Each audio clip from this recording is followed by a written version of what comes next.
All we have to decide is what to do with the time that is given to us.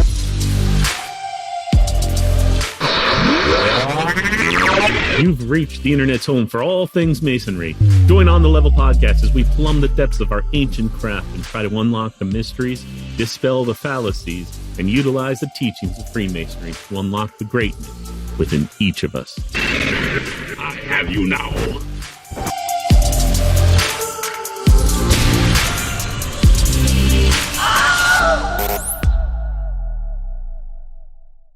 Oh, that is what's called the Wilhelm scream, if you're familiar with movie making. When I stopped recording with Fred, who is a little bit more old school, I was like, I'm going to have fun, and I made a new intro. And so you'll hear Star Wars references, you'll hear Lord of the Rings references, and anything I do, I love the Wilhelm scream. Whenever I hear it in a new movie, I'm like, that's the Wilhelm scream. And my wife do the same thing. We do the same. Yeah, she actually finds it more than I do sometimes. So welcome to On the Level podcast. We have with us today a very special guest.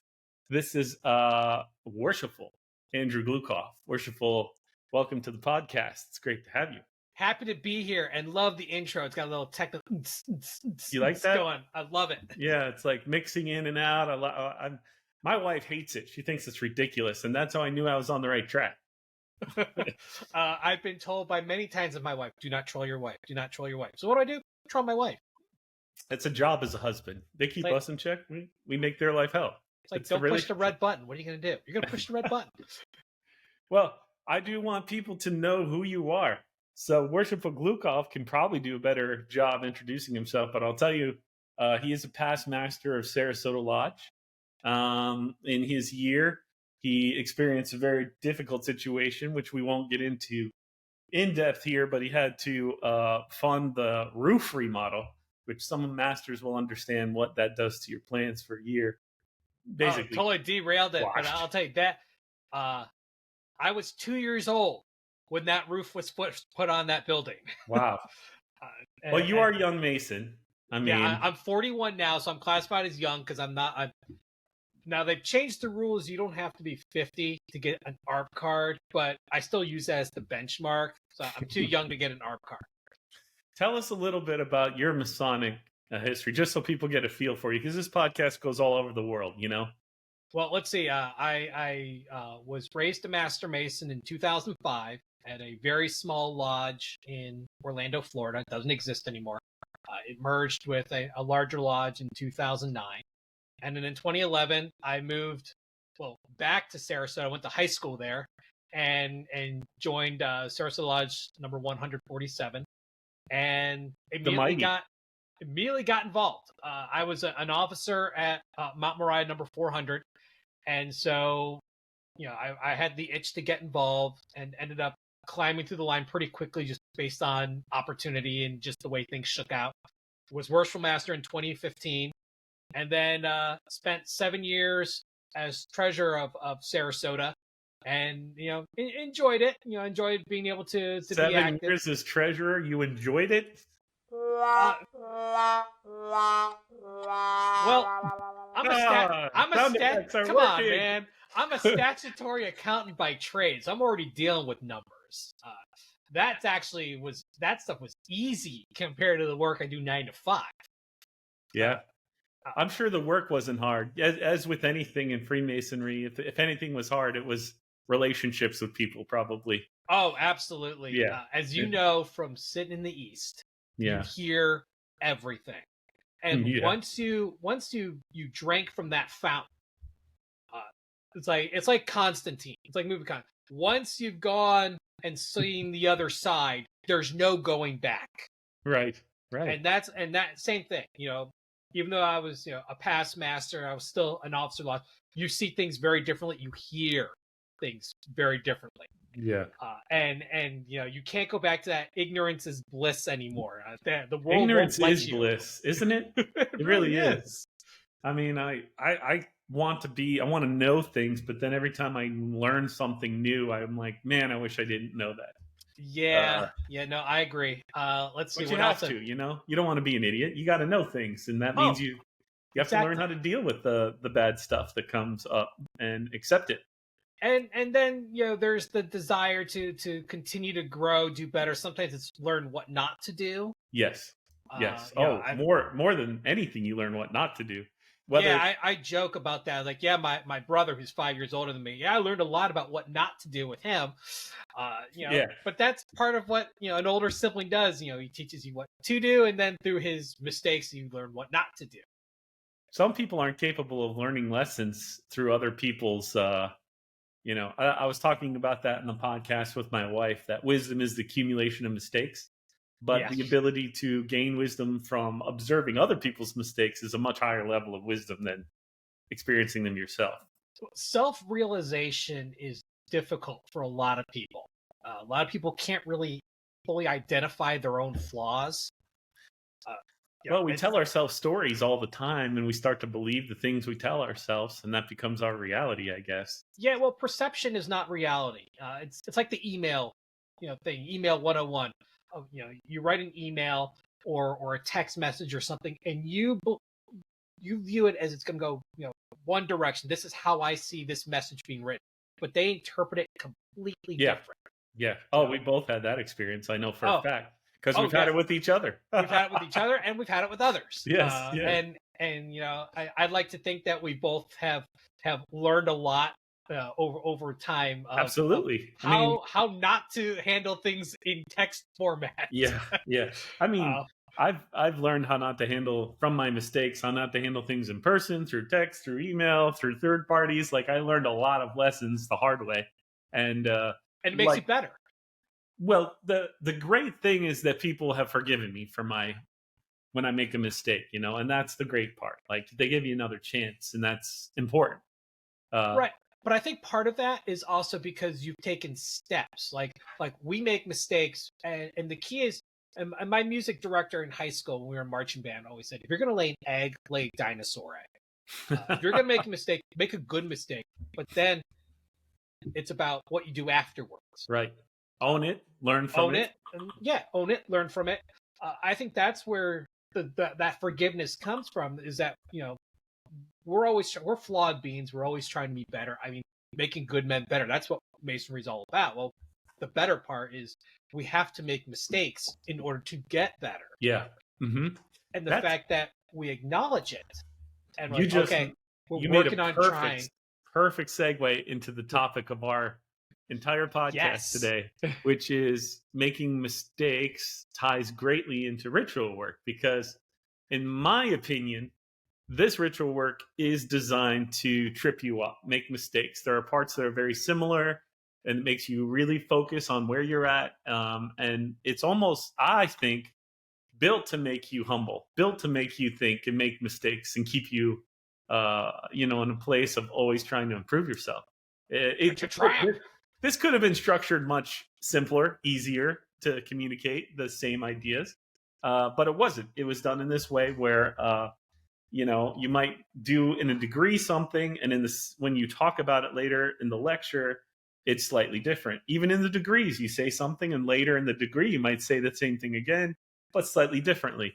And you can get caught up in that and make mistakes very easily.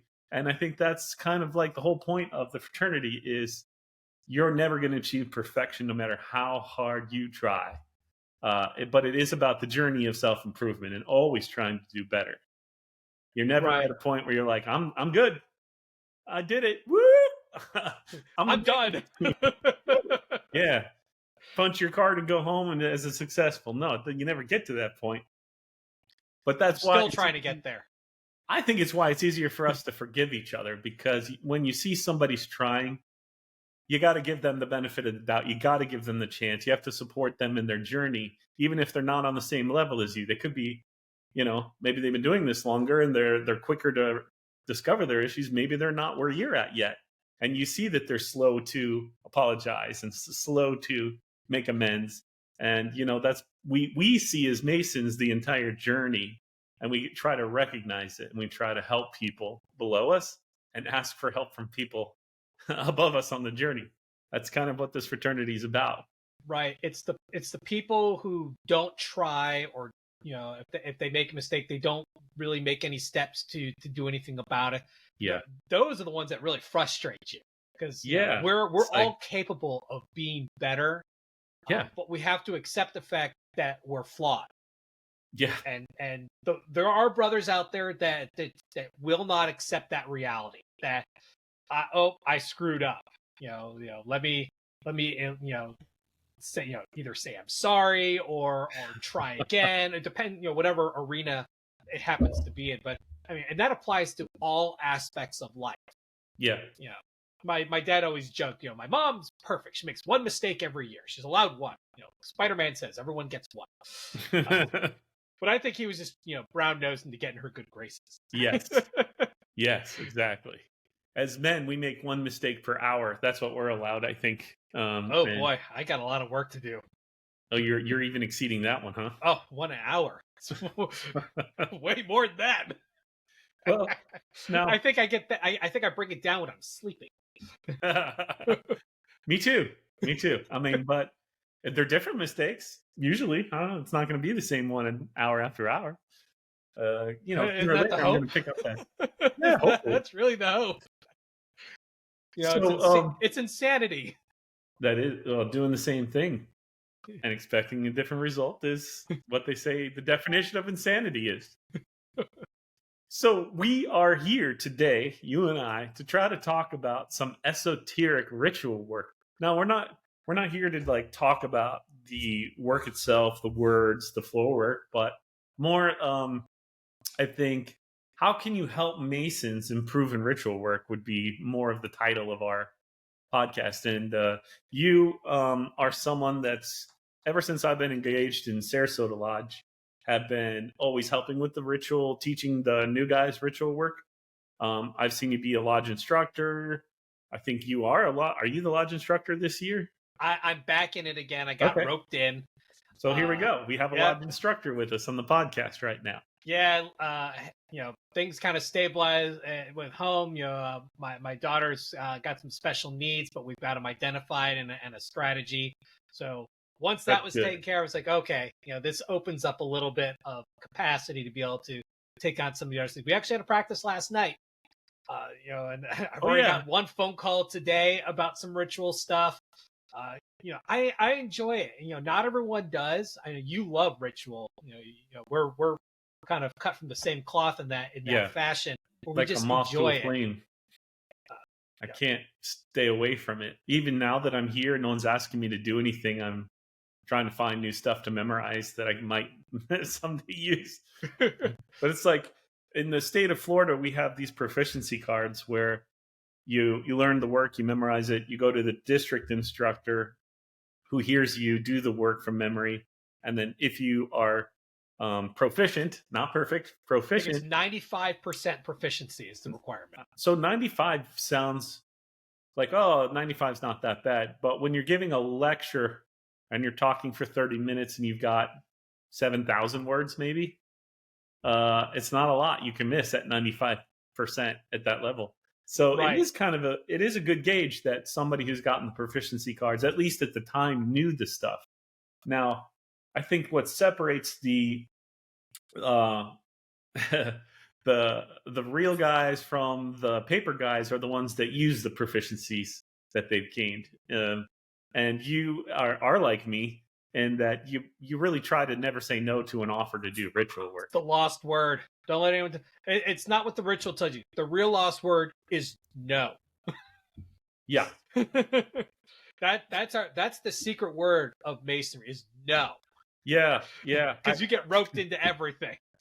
Worshipful Petar Sabinkich, he popped into Lodge last year while I was in the midst of my chaos because I was saying yes to everything.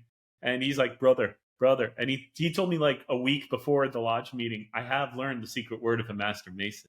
I have found it in the Scottish Rite, and I'm going to give it to you at the next meeting. He built it up, man. I was looking forward to it. I was like, ooh, I got an inside. And then he took me aside and whispered in my ear, yeah, the word is no. You need to learn that. He's absolutely right. That was one that took me many years to figure out. Yeah. Basically, it wasn't until my daughter was born in 2018 that I actually started to learn it at all, and then kind of be able to start actually developing a work-life balance. Because Masonry can get ahead of you and take over your life if you let it. Well, that's the thing. It's a fraternal organization, it's a volunteer organization, and they always need help.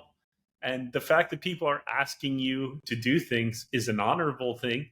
That means they think highly enough of you that you can do the work. But you are responsible for your own time. So you need to decide when you can and can't do something. It's important for people to realize no must become part of your vocabulary when you become a Mason. You can't do everything. You're going to have to say no sometimes. Right. And like when you join other Masonic organizations, you have to find balance. Like, Yeah. I remember our good, past friend, Rusty Glendinning and I used to meet with prospects at the lodge. We kind of started the open house thing back. You did. Way long time ago. Yep. And he would always say, as part of his shtick, is take your time, don't join things too quick, because people talk about like the Shriners because it's stuff that they know. He goes, you're going to hate the mailman come October, November when all those dues notices come in. Now, Scottish Rite in the southern jurisdiction got smart, and if you're on their auto pay setup, they charge you in June. Yeah. And Rusty was against it at first. He was the personal rep for the Valley of Tampa for a long time before he passed. But looking back, I realized it was genius, because you're taking the hit then and not the end of the year when all those dues notices, holidays, Christmas, everything just just like, sucks the finances out of you. So I was like, you know what? That's actually a really smart idea. So I'm on the auto pay. And I don't regret it whatsoever. It took a little bit to get used to, like, oh yeah, that comes out in June. But looking back, I wish more organizations did that, where you could basically pay early, and even better if you can do an auto pay setup. I know most organizations are done decentralized, where the local bodies run everything, versus Scottish Rite, which is very centralized. So you don't get quite as much flexibility on that, because a regular lodge isn't going to have something set up to really handle that. But I would love if more organizations offered like a mid-year setup.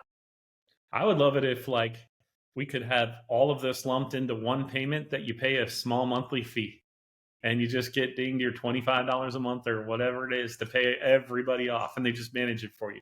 Somebody just thought of a future business. Yeah, that's a future business venture, sir. Not for me, but somebody needs to do that. I would be signed up. Like, here's my credit card. Just take care of it. I don't want to have to worry about it. It's a monthly thing. My wife won't know. It's no big deal. It goes back to the future arming. Shut up and take my money. Take my money, please. Now, you're lodge instructor. You just did lodge instruction last night. You've been doing lodge instruction for 10 years, 15 years, something like that. Maybe not that long. Well, 2005 you joined, you said? Yeah, but my first time officially as a lodge instructor was at a small daylight lodge, as you know, here, Liberty Lodge, back in, I think it was 2018 when they first started. That's Liberty Lodge number 412 in Bradenton, Florida. Yeah, it's a daylight lodge. They meet on Saturday mornings. It's got its niche, and especially in an area here where you have a lot of older Masons who may not be able to drive at night. Yeah, it serves a purpose. Yeah, and, for sure. I was a charter member. Honestly, I'm a young guy, and I love the idea of I don't have to maniacally go from work to lodge stuff. I can get up on a weekend morning and handle it before my day gets started. That's a great setup, I think. It all depends. Like, for me, it was great until my daughter started doing stuff on Saturday mornings. Then I was like, well, that's the end of that. Yeah. So right now it's soccer. So also, before that, it was dance.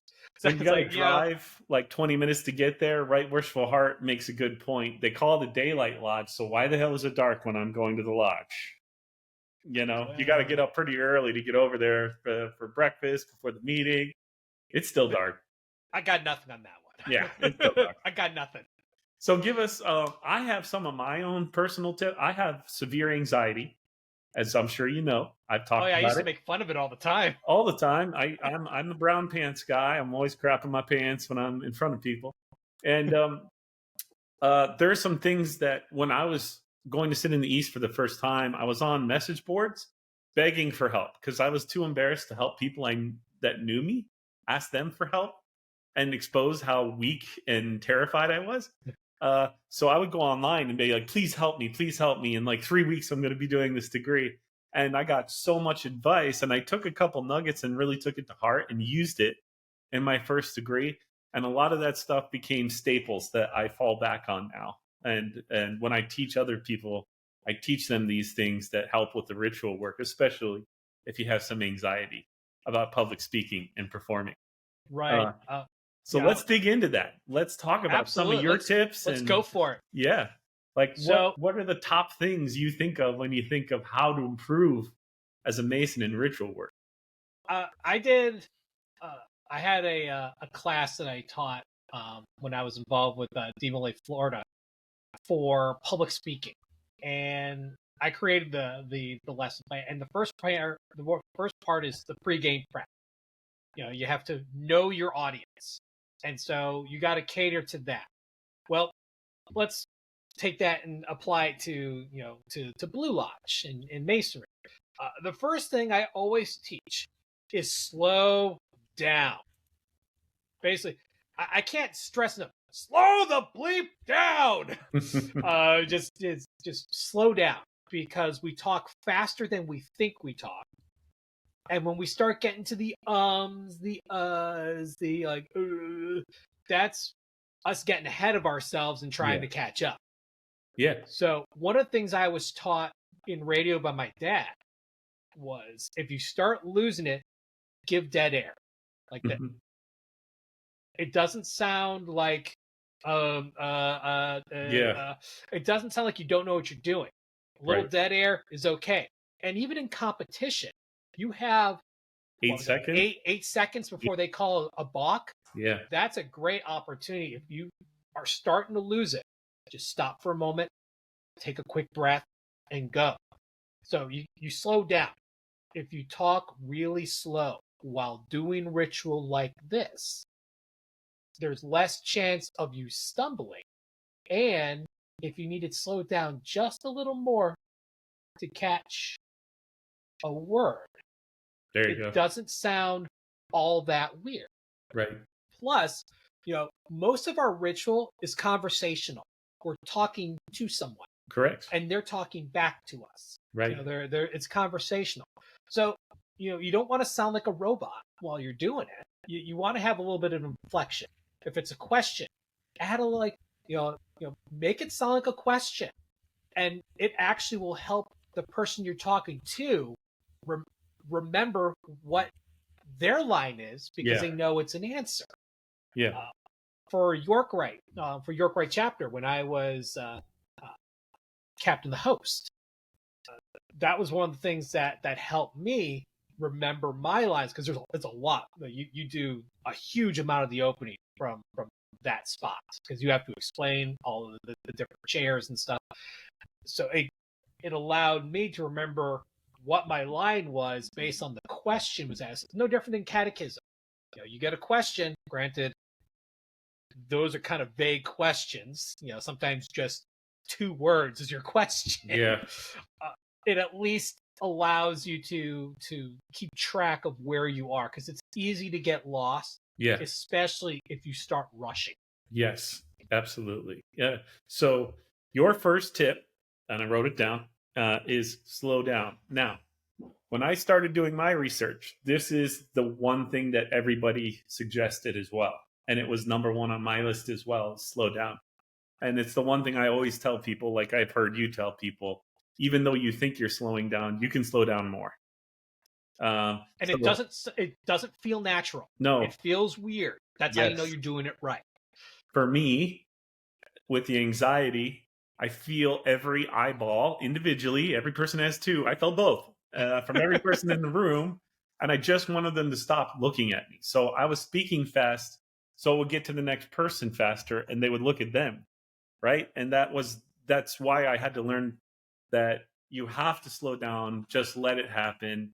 And that goes into the second tip I got, which was breathe.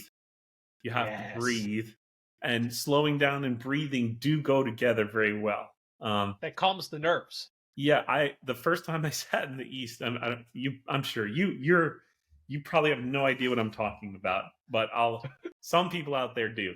I do get nervous from time to time. Do you? I've never seen it. Well, the key is don't let it show.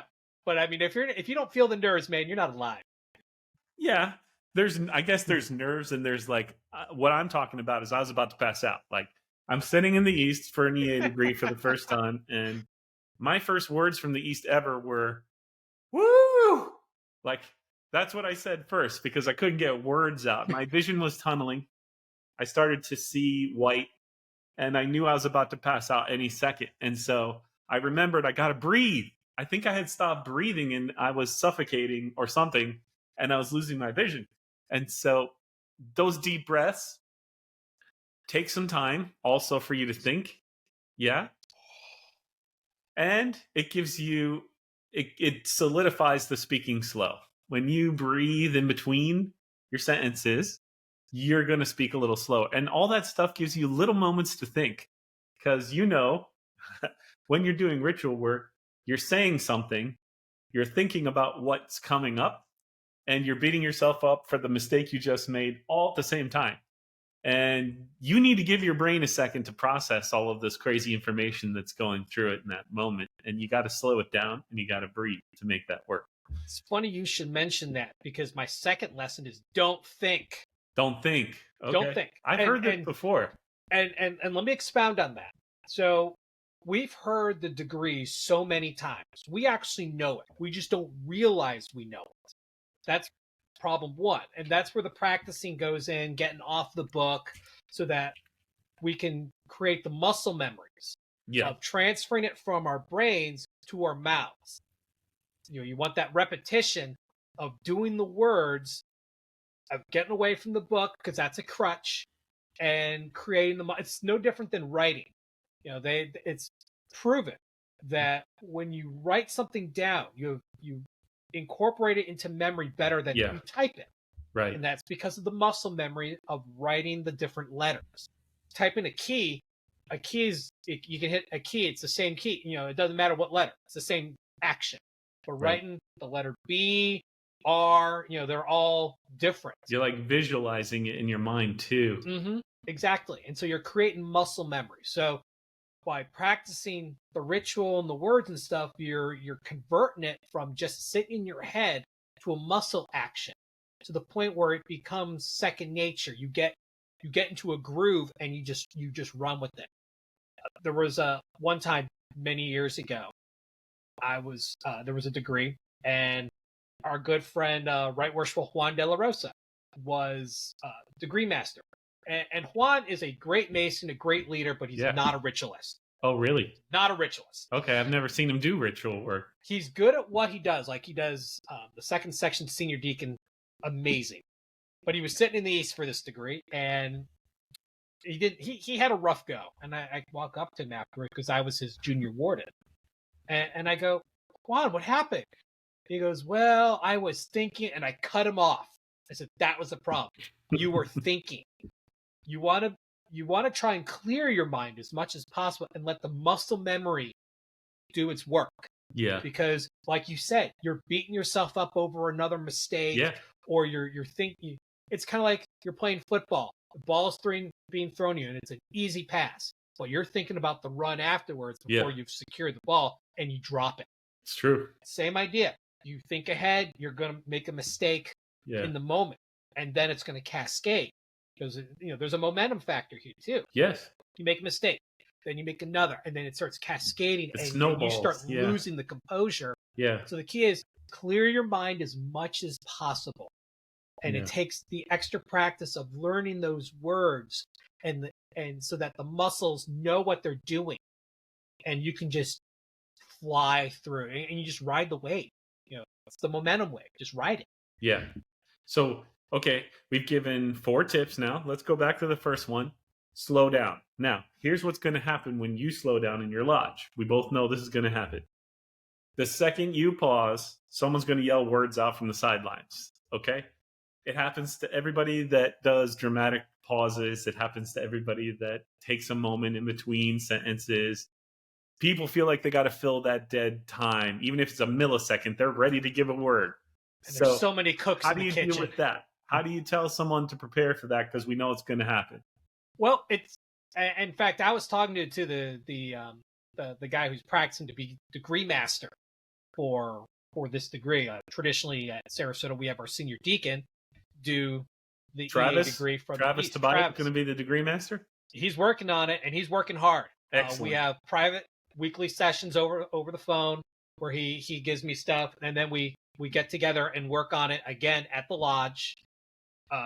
So we're working together quite extensively, and he's getting there. It's a lot. It is a lot. Yeah, it's a lot, and we're only a month into the year, so is he there yet? No, he's not. He didn't know he was going to be senior deacon until a week before installation either, so he didn't know to prepare all this stuff ahead of time. Yeah, it was not planned for him to be senior deacon. Circumstances changed at the very last minute to the point where the installation program didn't even have him on it. Yeah. So poor Zach. Worshipful Zach. He printed his installation program, and I think there were 3 positions that changed in between the print and the actual installation. Yeah, it's not awkward or anything. No, it happens, though. I mean, this is Freemasonry. That is not out of the norm, I think, for most lodges. It's very fluid. You got to be flexible, and you got to roll with the punches, especially as a worshipful master. I mean, you and I both know that you just got to turn the other cheek. Yeah, move forward. Just move forward. But he's working on it. He's practicing. Travis is he's going to be a great Mason. I see the greatness in him, and I'm really excited. He's part of the line at Sarasota Lodge. We have a strong line in Sarasota Lodge of young men who are going to be great Masons in the district and the state, and he's one of them. So shout out to Travis Tobias. Yeah, no, Travis is great. He's a great role model in the fact of his work ethic. Yeah. Some guys don't even have to try, and the ritual just comes natural. Mm-hmm. Others have to work harder. Yeah. But he's putting in the time and the work to try and be the best. And there's a few guys there. Mario Charles is another guy who works really hard. Wade Bodkins works really, really hard to learn this stuff. And I want to call them out by name because these guys, they're showing up to practices. They're asking for stuff outside. That's what a good Mason does. He may not be the best ritually, but ritual acumen is not an indicator of a good Mason. It's the effort they put in to try and be the best that they can be. You, as the lodge instructor, can't instruct them if they don't show up prepared to learn. I mean, from experience that it's definitely a point of frustration. Yeah, I'm dealing with it this year with some guy. I mean, it happens every year at every lodge. You got some of those guys that just don't show up to practices enough. They're like, either they in their mind they're like, I got it, I don't need the practice, or they don't. They're like, I don't have time for this. But in either of those situations, you need to be there. If you committed to do the degree, don't commit unless you're prepared to show up to most of the practices, if not all of them, if you can. Yeah, even if you know it, because they need you there. Exactly. Not only are you hurting yourself, you're hurting your teammates. Yeah. We do our practices on the off Tuesdays, and we do that because aside from that, you can just say one day out of the week. Okay, that's lodge night. It's gonna be Tuesday, but we want everyone there. One, you're as strong as your weakest guy, and that's like most team sports. Team activities. You're as strong as your weakest guy. So if you have someone who's struggling with ritual, you want them there to help prop them up. Two, it's a confidence thing. If everyone's there working together, it builds confidence. That's right. And that's reflected in how you perform ritual. We perform at 80% of how we practice. So if we practice poorly or not at all, we're not going to perform well. Yeah. There are not everybody's comfortable with improvisation. And a lot of people think Freemasonry should involve improvisation, but it shouldn't. We should be doing the same work every time, all the time. But I know, because I as a active gold card holder over the years, have accepted that you have to improvise. You don't know what the other person's going to say or do, and you need to be prepared to give your lines no matter what they say or do. And so even if they're out of order and you've got to somehow get back into the order, if you do it by the book, it's going to be a little harsh. So sometimes you can improvise a little bit to get us back on track. I have a funny story for you. So my friend who was the best man at my wedding is was the city master when I joined Masonry. He was living in Colorado and was going through the chairs there. So he was asked to do the entered apprentice degree for his lodge in Colorado. Well, they're AF and AM. And I've seen the ritual. It's a lot different than Florida's ritual. So there was a lot to learn. So he's going through, he's doing the degree, he's doing great, gets the obligation and blanks. Absolutely blanks. We've all been there. What did he do? He did what he knew. He did the entire second half in Florida work. And everyone just kind of roll with it. And people are, great job, great job. We were talking about slowing down, and you were saying that this is something you want to do in preparation for the fact that you're going to slow down. You want to tell somebody they need to. Yeah. A side effect to slow down, don't think. You want to make sure that you have one guy set as your prompter, because otherwise all those past masters or anyone else who thinks they know the part, they not even know it. They may think they know it. Yeah. Will start throwing words at you. And you don't want that. That throws you off. That breaks concentration and all that other stuff. And plus your confidence level drops like 10 notches every time someone has to give you a word. Yeah, exactly. I mean, if you want someone specifically to break your confidence, designate that guy as the local dream shatterer, and let him ruin your life instead of everyone else doing it. Yeah, but that guy knows he's not going to give the prompt unless somebody looks at him and asks him for help. Well, yeah, you get it. You before the degree, you get on the same page. Like, I'll say prompt, or I'll look at you, something to kind of give a cue to give a word. Because I was working with we talked about I mentioned Mario earlier. I was working with him yesterday, and there are times where he has to go back into the memory banks and pull the line out, and he'd be like, "Don't tell me." So with him, you kind of learn how to work with different people. I'll wait a little bit and then give them a word or something like that. So I mean, every person's different in how they handle it. Sure. But that's part of being a lodge instructor or someone that's designated to be a prompter. You got to know who you're talking to and their nuances. You have to know your brothers. That's what it comes down to, is know your brothers. Mario Patrick Charles Sr., as he likes to be called, is a perfectionist. And I work with him in his catechism. He is the type of Mason that puts the anxiety of perfection on himself. And that'll go away in time. It always goes away in time. We all want to be perfect and stress out about it. But after you've made enough mistakes and you accept that no matter how hard you try, those mistakes are still coming, you give yourself permission to not pre-beat yourself up for mistakes you haven't made yet. Right. I'm the degree master of the 9th and 10th degrees for Scottish Rite, and I have one of the parts that has a long monologue. I don't think I've ever done it the same way twice. Yeah. And I've done it for a few years. So it's just sometimes you just have to accept you do the lectures. Yeah. Do you ever do it the exact same way twice? Probably not. Nope. There's probably always at least something in there. And the key is, it's not about the perfection of the words. It's about the presentation. Right. If you present it well, people may not even notice it unless they really know the work. And the candidates or whoever is going through the degrees sure as heck doesn't know. It's all about presentation. If you make a mistake and you just run with it, and you say a that instead of a they, or just something, and you just run with it, they're probably not even going to notice.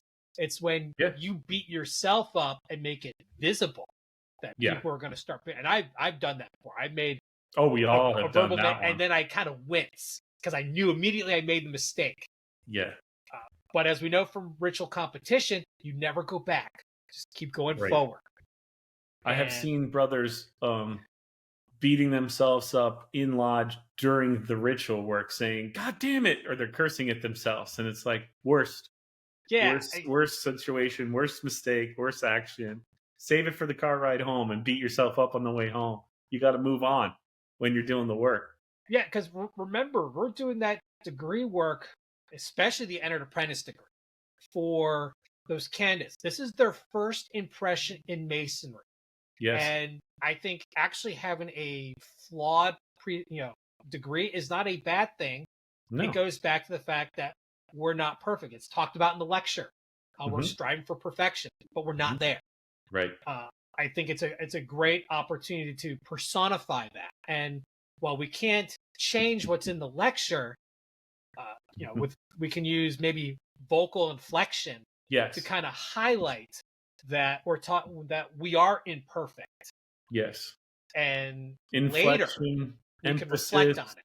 Those pauses, those are all ways you can like make it your own in a sense. Even though we're both saying the same thing, we can present it in different ways and emphasize different things. And it almost gives emphasis to the meanings of the things that we're influencing, makes them think about it a little more. I've seen it many times. I was in a lodge and I saw a fellow craft lecture. I timed it, done in 15 minutes. Can you imagine? Wow. What that sounds like? I saw it with my own eyes. It was like, you ever see those commercials for the micro robots? And they'd be micro like, machines. And it was like that for 15 minutes. And the words that you're using in the fellowcraft lecture are not easy words to grasp sometimes. So it's just none of that sunk into those guys when you do a 15-minute lecture. Now, it's actually funny you mentioned the micro machines guy. I'll bring that up when you're done. What? Go. This was actually the last lodge meeting at Sarasota. I'm pro-temping as in the treasurer's chair. We're in the process of electing a new treasurer. So the dispensation is kind of the in-between. So I've been doing some work to just help hold the fort down as a past treasurer, just so we get the new guy in and trained and stuff.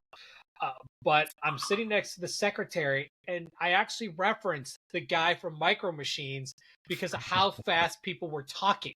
And he didn't quite catch what I was. Of course, I was born in 1982, so I had Micro Machines. You played with Micro Machines, yeah. So I knew exactly about these commercials. I don't remember the guy's name, but I remember the commercials. This guy could talk a mile a minute. I mean, he was like a world record linguist as far as how fast he could speak, and he was articulate too. Yeah, it's not even just like mush mouth. It's very articulate. Yes, but it gives you anxiety though to hear it like without the pauses and that much information. It's like, oh. I don't think he's alive anymore, but maybe he died of a heart attack or something. But good Lord. Wonder what his last words were. A lot of them, probably. It was a commercial. I just like to say thank you to my wife, my sister. No, wow. So listen, slow down, breathe. I think we're getting into one of the tips we both probably share with people, which is you got to own the work. You have to know it enough that you can interpret it in your way when you do it. And the greatest example of this is third base in the second section of the Master Mason. Yeah, something that you and I both have experience doing. And we've all seen other people do it too. And we see how differently everyone plays that role. I've seen Worshipful Lou, or if you're familiar with the man, is 6'1", and has bear claws for hands. Yeah, when he grabs you, he's got your whole body, and he's screaming and shaking, and you hear it from outside the lodge when he's playing third base. And then you, on the other hand, take a more, I would describe it as more of someone who has put in a position where they have reached their breaking point, and they're almost like sense has left them. They're just like acting on instinct, and the person is maniacally trying to get what he needs from you. Is how you kind of play third base. Pure desperation. Yeah, desperation. That's a good word. Pure desperation, and that's actually something that has always irked me. Is I think sometimes we misinterpret the personality of that character. And, when we do, especially the second section, we kind of have to become the roles to a certain extent. Yeah. So one, it doesn't sound like words on a page. It's a play. We're in a play. So, if we can sell the role, and make people believe we are who we're playing, I think actually creates a better experience for everyone, and not just the guy going through the degree, but the people around it. Rusty would tell me, he's like, man, the way you do it is like, there's a vocal inflection I do that he's like, man, I just can't replicate it. But it's something I do every single time I do it. Yeah. Just to show the pure desperation of this man. They're out of options. Nothing worked. Yeah. It's him or nothing now. He's like, I am out of options. It is no longer just, I'm trying to do this. It's bleeding over to the extreme. Yeah. And, but it's a little more of a cerebral approach because, I mean, Lou Ord is like it's very 6'4", 6'5". I mean, he's a big man. Yeah. I'm 5'10". Yeah. I'm not a big guy. I'm stocky. I'm like 215 right now after being on the shelf with a torn Achilles. So I got a little bit of weight to lose, but I was a wrestler. So two of us. Low center of gravity. But as a result, I have to play it a little bit differently. And it's not just like you use the words to express yourself. We're taught not to be rough with people in the third degree specifically, right? And we're not going to talk about anything we're not supposed to talk about here. Don't worry. But we are told, don't get rough. This is for instruction. This isn't for you to play with somebody. And you use your body in such a way as to try to put them off their bearings. Yes. Yes. I've seen you alternating ears. I've seen you moving your... I move my head and my body. I kind of sway it back and forth. And people have told me it throws them off. Which is part of my objective. Right. You're overloading the senses. Yeah. And, this guy is very desperate. He's, in freak out mode because nothing has worked. So to kind of convey how bad things are, I want to throw somebody off. I want them to kind of get a sensory overload and be thrown off. Yeah. And wonder what's going to happen next. Yeah. And you want to get them out of themselves because they're playing a role.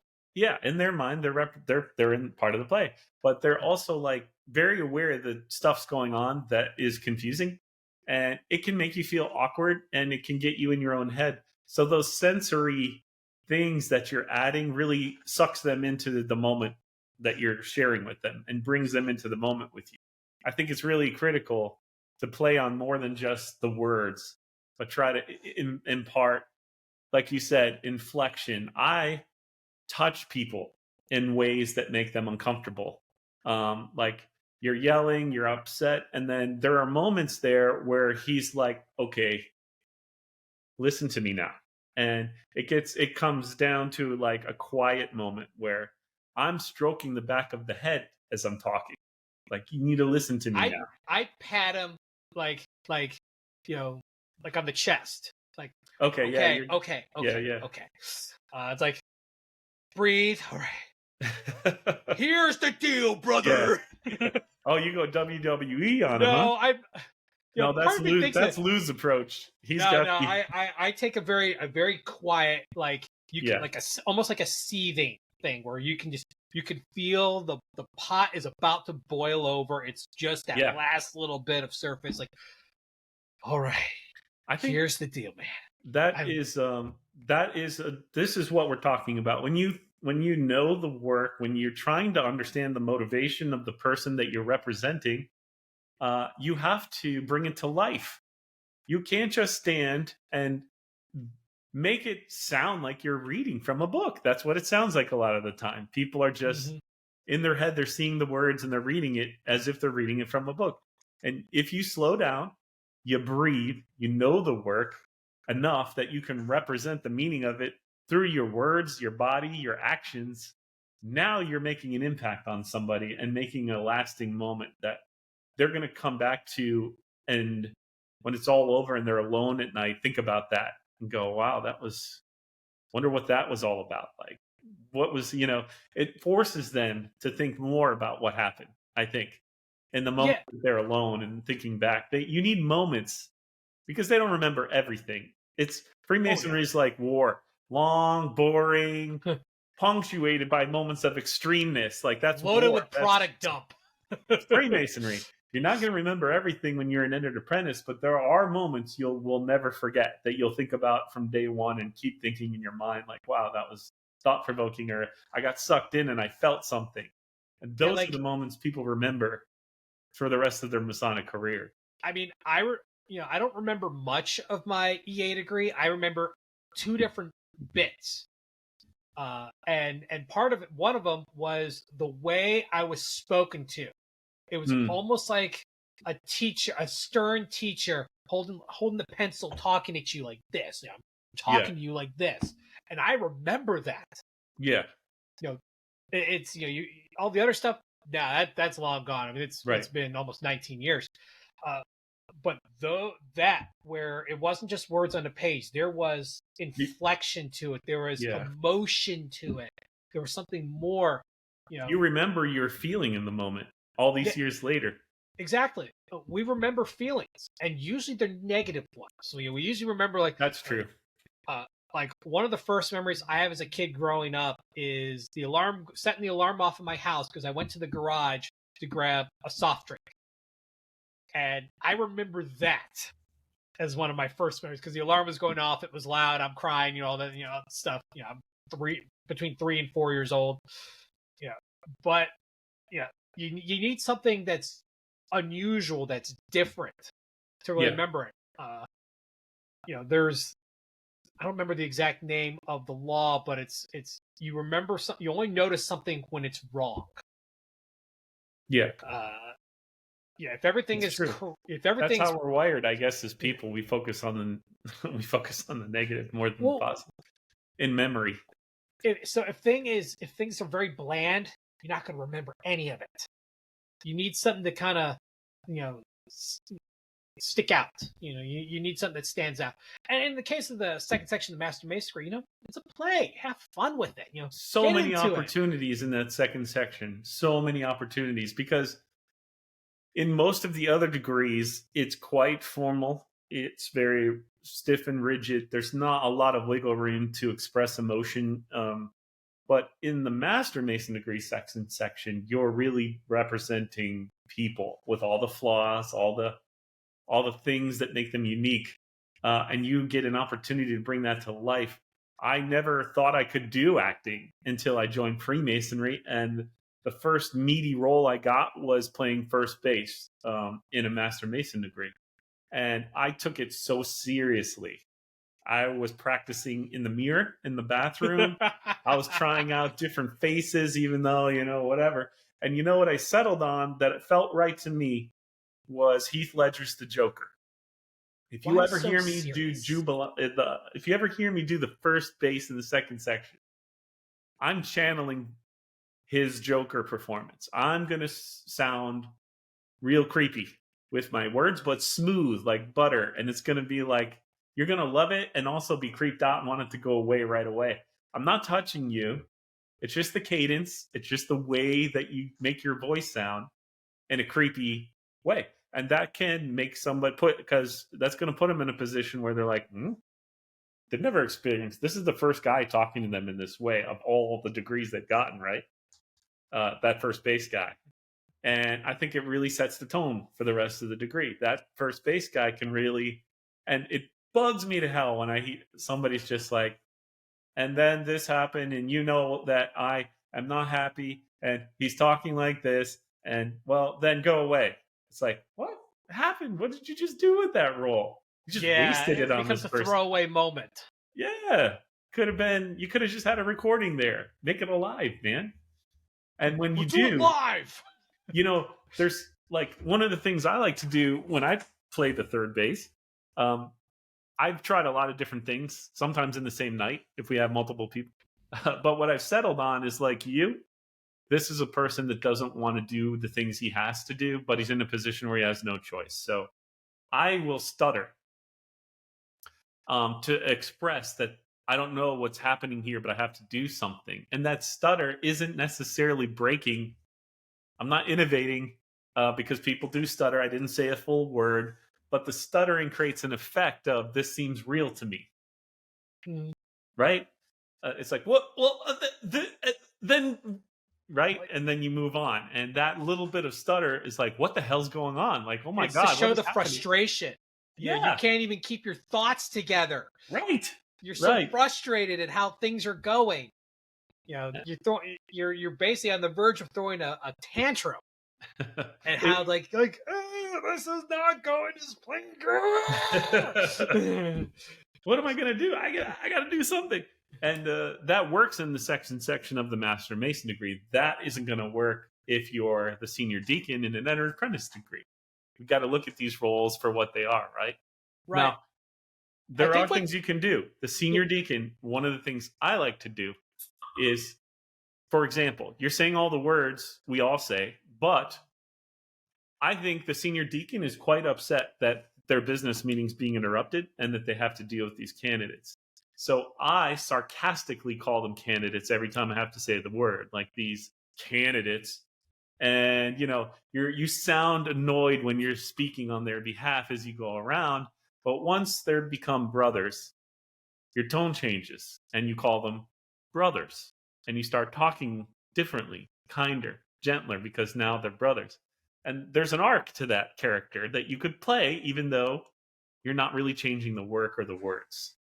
Yeah, like what I do when I do senior deacon for the main parts of the degrees is I over accentuate the gaps and commas, to kind of make it sound important, more dramatic. The other thing is, is I actually talk with my chin up a little bit because it changes how you talk. It's one of those nonverbal things. As kind of proud. Yeah. Say like, I did it. You said I got these guys, and this is why they're here, and this is what they want. And by talking a little bit like this, as well as adding some gaps, some pauses, some dramatic pauses. I think it's a different style. Yeah. From what you do, which obviously there's no right or wrong on that. Right. It's just we all have our own styles and kind of it just falls into place. But I always that's why it's great. The candidate will feel something whether you're doing it or I'm doing it. They're gonna feel something, and that's ultimately the goal: is to get them emotionally attached to the content that you're giving them. Right. We want them to create an experience they remember. Yeah. And that in turn, they want to do the same thing for others in the future. Yes. So that's why it's so important to practice these degrees, to do these important things, to have a good performance of these degrees, so that we give these new brothers a good experience. They want to come back. They want to pay it forward. They want to be involved. Those could be your future worshipful masters. You never know. You never know what the future holds. But if you give them a bad experience where it's obvious you don't care, why should they? That leads to another tip I got off the internet that I practice religiously, which is it ain't about me or you, it's about those guys. So forget everyone else is there. Forget other parts. Focus on the guys. Look at them. Focus on them. And make them the center of everything you're doing. And a lot of the pressure goes away from your performance and you as a person when you're just trying to make it good for those people over there and you're focusing your attention on them. That helps me a lot. And I don't have to think about the eyeballs on me because theirs aren't. Yeah, it's not about us. It's about the guys who are experiencing this. We want to impress the guys on the sideline, sure. Of course we want to do that. But in the end of the day, it's about the people going through the degree. That's really what it matters. Everything else is just, extra icing on the cake. I know that you are out of time. right now, and that you've got things you've got to do in your life. So we can wrap this one up. This is great. This has been great episode. I think you provided a lot of thought-provoking things for people to think about that are new to Masonry and maybe haven't done a lot of ritual. I think these are things that they can actually take back into their lodges and try out and practice. So I do appreciate you taking the time to come on and share all of your experiences with the listeners. Absolutely, anytime. And I would love to have you back because I know there's more we can talk about here. So we barely scratched the surface. There's so much out there in the Masonic world. Oh, and in the Masonic world in general, jeez. I mean, we haven't even talked about. I'm in year 3 of doing this stuff weekly. We haven't talked about any independent bodies yet. And I'm a member of a number of them. 100%. This has been all Blue Lodge stuff in 3 years, and I haven't even gotten through all the Blue Lodge stuff we need to talk about. But yeah, I know you can talk about the Grotto. I know you can talk about the Scottish Rite. I know that you're a red hat. Congratulations now, KCCH. Yeah, I received that in November. Thank you. Right? So, there are so many brothers out there that have so much to share. And it's a privilege to get to bring their voices to outside their local communities, because people, when you're in a community for a while, people just take you for granted or they stop listening. But, the more I do this, the more I see like the most basic things I think are things people need to hear in their day. And so it's really good to have different voices and different opinions. And all of this is geared towards making people better Masons. Yeah, the key is it's not a one-size-fits-all thing. That's the great part of this fraternity. There's something in it for everyone. And you can experience it however works best for you. You don't have to do it the way I did it. Please don't. You don't have to do it the way Worshipful Gluchov has done it. Please don't. We did our own thing.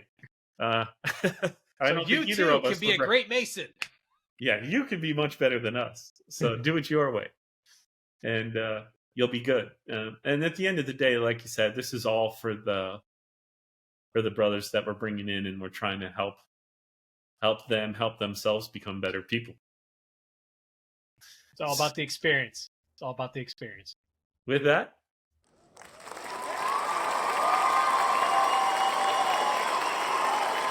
yes, thank you. Good job. And we will see Worshipful Gluchov back on the Level podcast, and we will do some more ritual talk, and maybe we'll get into some other things. You do a great speech at the Scottish Rite that you're pretty well known for locally that I would love to talk to you about on another podcast. Yeah, and so I have a whole series of Judaism and Masonry because I'm a good little Jewish boy.